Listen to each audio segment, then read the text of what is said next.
मित्रों नमस्कार। मैं सुभाष शुक्ला एक बार फिर से आपके बीच में हाजिर हूँ अगली जो क्लास उसके लेकर के। और आज हम बात करने वाले हैं सेमी वॉवेल के बारे में खासकर सेमी वॉवेल सॉरी। तो वॉवेल पे कल चर्चा हो चुकी थी। वॉवेल आप जानते हैं कि वॉवेल की हिंदी स्वर होती है और ये दो प्रकार के होते हैं। There are two kinds of vowel. First is complete vowel जिसको हम पूर्ण स्वर कहते हैं, जैसे A E I O and U. There are 5 जो होते हैं आपके कंप्लीट या पूर्ण स्वर कहलाते हैं। सेकंड है सेमी वॉवेल। सेमी वॉवेल को हम हिंदी में अर्ध स्वर या आधे स्वर कह सकते हैं समझने की दृष्टि से। ये there are two semi vowels, दो सेमी वॉवेल होते हैं और ये होते हैं डब्ल्यू एंड वाई। बहुत आसानी से इनको जाना जा सकता है, आसानी से इनको आप पहचान सकते हैं। अगर आपको याद करने में दिक्कत हो रही है तो मैं जो आपको सलाह देना चाहूंगा, एक सेशन देना चाहूंगा कि आप एक्स जो बीच का लेटर है उसको आप याद कर लीजिए कि एक्स के अगल बगल मतलब दोनों तरफ जो लेटर्स हैं वही वास्तव में सेमी वॉवेल हैं, मतलब अर्ध स्वर हैं। लेकिन सबसे बड़ी बात है कि अर्ध स्वर है मतलब वो अर्ध व्यंजन भी हैं, ये सबसे बड़ी बात है। तो आपको ये नहीं भूलना है जो व्यंजन है वो 21 पूरे हैं, लेकिन जो स्वर हैं वो 5 मेन हैं और 2 आपके अर्ध स्वर हैं डब्ल्यू एंड वाई। लेकिन सबसे बड़ा सवाल मन में आपके चल रहा होगा कि डब्ल्यू और वाई कब अर्ध स्वर होगा और कब ये व्यंजन होगा, मतलब कब हम डब्ल्यू को व्यंजन कहेंगे, आई थिंक हम कब डब्ल्यू और वाई को हम कॉन्सोनेंट कहेंगे और कब हम डब्ल्यू और वाई को सेमी वॉवेल कहेंगे। ये एक बड़ा सवाल है जो आपके दिमाग में इसमें कौंध रहा होगा, चल रहा होगा, स्टक कर रहा होगा। तो हम आते हैं और सीखते हैं कि किस तरह से डब्ल्यू और वाई को हम ये पहचान पाए, हम कैसे देखें या कौन सा वो आई थिंक स्टेप होगा जिससे हम आसानी से ये पहचान जाएंगे कि जो डब्ल्यू यहाँ पे है वो अर्धस्वर है, इट मीन सेमी वॉवेल है, या डब्ल्यू यहाँ पे सेमी वॉवेल नहीं है, यहाँ पे ये आई थिंक कॉन्सोनेंट है। तो कौन सा तरीका है, वो कौन सा स्टेप है, आते हैं और समझते हैं। तो मैं आपको बताऊं अगर इसके लिए थोड़ी सी बात, तो अगर आपसे कहा जाए कि जो डब्ल्यू और वाई से स्टार्ट होने वाले जो शब्द हैं, जो वर्ड्स हैं, अगर वो डब्ल्यू और वाई से स्टार्ट हो रहे हैं, इट मीन्स अगर कोई भी शब्द है, इंग्लिश का कोई वर्ड है और उसकी शुरुआत, उसकी बिगिनिंग अगर डब्ल्यू से हो रही है तो निश्चित ही वहां पे वो कॉन्सोनेंट है। अगर आप नहीं सुन पाए हैं या नहीं समझ पाए हैं तो मैं एक बार फिर से आपको रिपीट कर रहा हूं, अगर डब्ल्यू और वाई से शुरुआत होने वाले जो वर्ड हैं तो वो जो वर्ड में जो डब्ल्यू शुरुआत में आया है, जिसने उस शब्द की शुरुआत की है, वो जो डब्ल्यू है या वो जो वाई है वो वास्तव में कॉन्सोनेंट होगा। लेकिन अगर कोई ऐसा वर्ड है, कोई ऐसा शब्द है जिसकी शुरुआत में डब्ल्यू और वाई नहीं आया है, वो कहीं और आया है, बीच में आया है, लास्ट में आया है, बस एक प्लेस आपको रिमेन करना है, आप फर्स्ट प्लेस पे उसको नहीं ला सकते हैं या नहीं आया है स्वतः, तो आप आसानी से उसको पहचान सकते हैं कि ये जो डब्ल्यू है, ये जो वाई है, ये जो लास्ट में लिखा हुआ है या बीच में लिखा हुआ है, ये वास्तव में क्या है, ये वास्तव में सेमी वॉवेल है, ये कॉन्सोनेंट नहीं है। मैं आपको बेस्ट एग्जांपल दे रहा हूं जिससे आसानी के साथ आप ये अंतर स्पष्ट कर पाएंगे कि सेमी वॉवेल कब है और कब आपका ये हो जाएगा अर्ध स्वर। तो उसके लिए हम थोड़ा सा स्टेप देखते हैं और आसानी से हम जान जाते हैं कि कब सेमी वॉवेल होगा और कब हो जाएगा आपका कॉन्सोनेंट।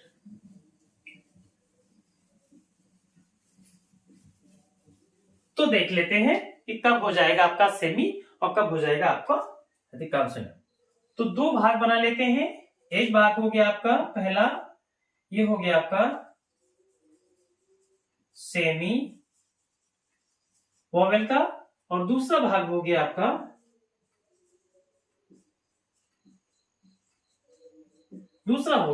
कॉन्सोनेंट का, इट मींस व्यंजन का। दो भाग हैं। मैं फिर से बता दूं, अगर आप ये समझना चाहते हैं कि W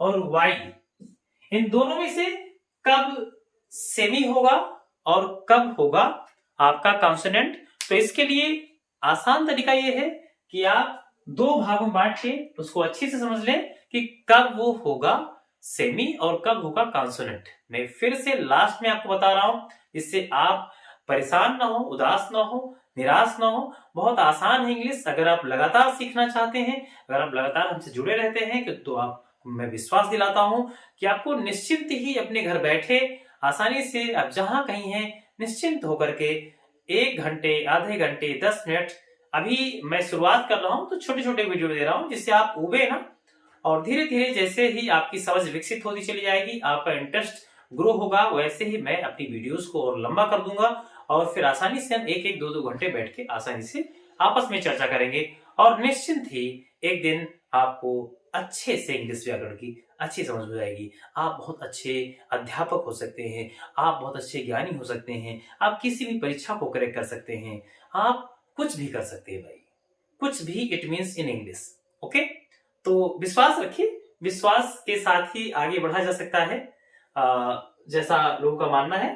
तो आते हैं और सेमी वॉवेल और हम कॉन्सोनेंट में अंतर स्पष्ट करते हैं कि कब। मैंने आपसे कहा कि अगर किसी भी वर्ड की शुरुआत Y और W से हो रही है, अगर किसी भी वर्ड की शुरुआत Y या W से हो रही है तो क्या हो जाएगा, तो हो जाएगा आपका वो, आप जानते हैं, तो हो जाएगा आपका वो कॉन्सोनेंट। जैसे मैंने कहा कि लिखा हुआ है वर्क, जैसे मैंने कहा लिखा हुआ है वर्क, तो वर्क लिखा हुआ है, वर्क में आप देख पा रहे हैं कि शुरुआत किससे हो रही है, W से, तो W क्या हो जाएगा यहाँ पे, वो कॉन्सोनेंट हो जाएगा। मैं पुनः आपको याद दिला दूं, जो शब्द या जिस शब्द की शुरुआत, जिस वर्ड की शुरुआत W और Y से होगी, उस वर्ड में जो W और Y होगा वो कॉन्सोनेंट होगा। लेकिन जिस शब्द की शुरुआत W और Y से ना होकर के और किसी लेटर से हो और W और Y उस शब्द में कहीं और किसी अन्य स्थान पर आया हो, तो वहां पे जो W और Y होगा वो आपका सेमी वॉवेल होगा। जैसे अगर मैं इधर बात करूं तो मैं यहां पे लिखना चाहूं तो जैसे मैंने कहा कि रेनबो,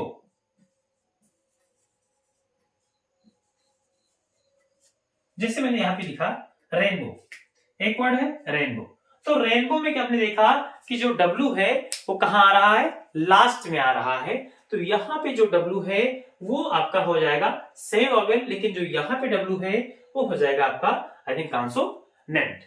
ऐसे ही मैं एक और प्रयास कर रहा हूं, जैसे आपने देखा होगा, जैसे आपने देखा होगा वॉच, वॉच, वॉच में जो शब्द की शुरुआत हो रही है वो W से हो रही है, तो यहां पे W क्या है, यहां पे W हो जाएगा आपका, यहां पे W हो जाएगा आपका कॉन्सोनेंट। लेकिन अगर यही जो W है अगर वो पीछे चला जाता है तो आप आसानी से उसको क्या कहते हैं, उसको आसानी से आप जान जाते हैं कि वहां पे हो जाएगा वो आपका आई थिंक सेमी वॉवेल। जैसे मैंने कहा लिखा हुआ है काउ,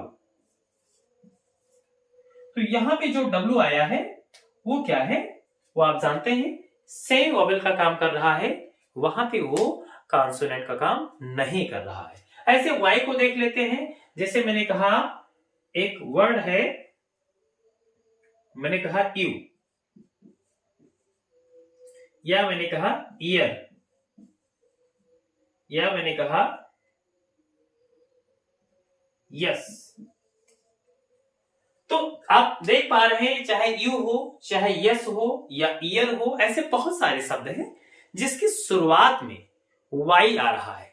तो अगर वहां पे शुरुआत में Y आ रहा है तो आप निश्चिंत होके आराम से कह सकते हैं, अपने आप से बात कर सकते हैं, अपने बच्चों को बता सकते हैं कि बेटा या बाबू यहाँ पे जो Y है ये वास्तव में आपका कॉन्सोनेंट है। लेकिन अगर यही Y अगर शब्द के अंत में आ रहा है या बीच में आ रहा है तो वहां पे वो जो वाई होगा वो कॉन्सोनेंट ना होकर के वो सेमी वॉवेल हो जाता है। जैसे अगर मैं कहूं रे, जैसे मैं कहूं आप कह सकते हैं बेबी, जैसे मैं कहूं आर्मी। तो आप देख पा रहे हैं कि जो वाई है वो कहां आ रहा है, वो लास्ट में आ रहा है, शुरुआत में नहीं आ रहा है। तो ऐसे ही अगर डब्ल्यू और वाई अगर शब्द की शुरुआत में आ रहे हैं तो वो आपका हो जाएगा आई थिंक कॉन्सोनेंट। और अगर वाक्य की शुरुआत में अगर वर्ड की शुरुआत में अगर डब्ल्यू और वाई नहीं आ रहा है, बीच में आ रहा है या खासकर अंत में आ रहा है तो जो डब्ल्यू और वाई होगा वो आप सेमी वॉवेल उसको कहेंगे वहां पे तो वहां पे उसे हम सेमी वॉवेल कहेंगे। ओके, मुझे विश्वास है कि आप आज की जो टॉपिक है वॉवेल और सेमी वॉवेल उसको आप समझे होंगे। बेसिक से शुरुआत हुई है, अभी थोड़ा सा जो टॉपिक है वो छोटा रखा जा रहा है, लेकिन धीरे धीरे मैंने कहा मैं इसको ग्रो करूंगा।